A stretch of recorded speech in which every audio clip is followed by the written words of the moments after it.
Hello, everyone. Hello. Okay. My name is Jade. I live down the road from here. I am a poet and a songwriter, but I haven't been playing guitar very much, so I'm gonna do a poem.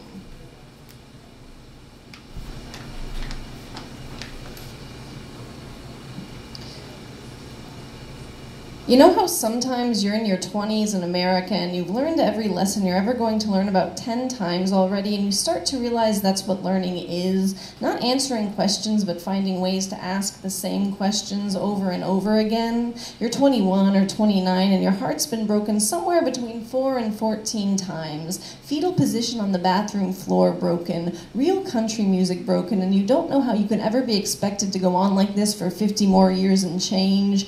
You have scars. You've injured your body in ways that will never fully heal, and you realize you are slowly, incorrigibly sliding away from some physical perfection you imagine you must have possessed sometime in the distant past, maybe when you were 14, maybe the day you were born.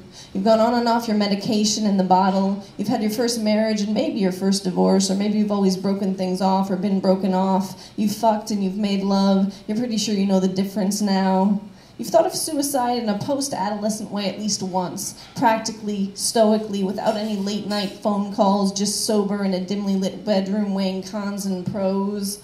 Maybe you've changed your name or your gender, and sometimes if you're not paying attention, you forget while filling out customs forms or grocery store reward card applications or your taxes, and start to write those outdated letters, and then, shaking your own head at itself, have to cross them out and start over. Maybe at that moment you recognize your 14-year-old self inside you somewhere with black fingernail polish and matching rubber bands on her braces, and you realize she's been there all along, and she will always be there, and sometimes when you're distracted, she can sneak up to the surface of your skin just enough to slip her voice onto your paperwork. You've lost God, or you've found him. This hasn't changed things as much as you'd hoped.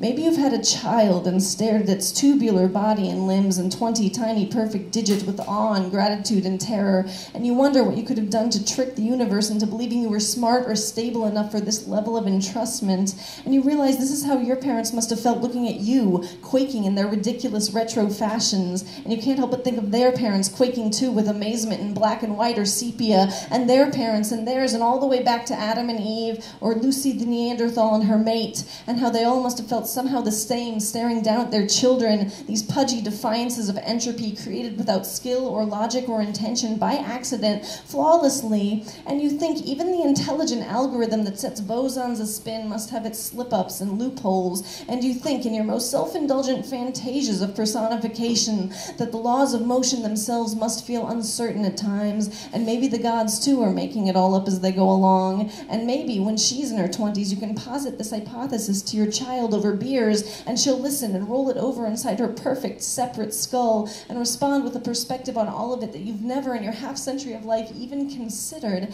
And maybe this, her mouth, which is not your mouth, over the head of her beer, will finally, for a moment, make you feel unalone.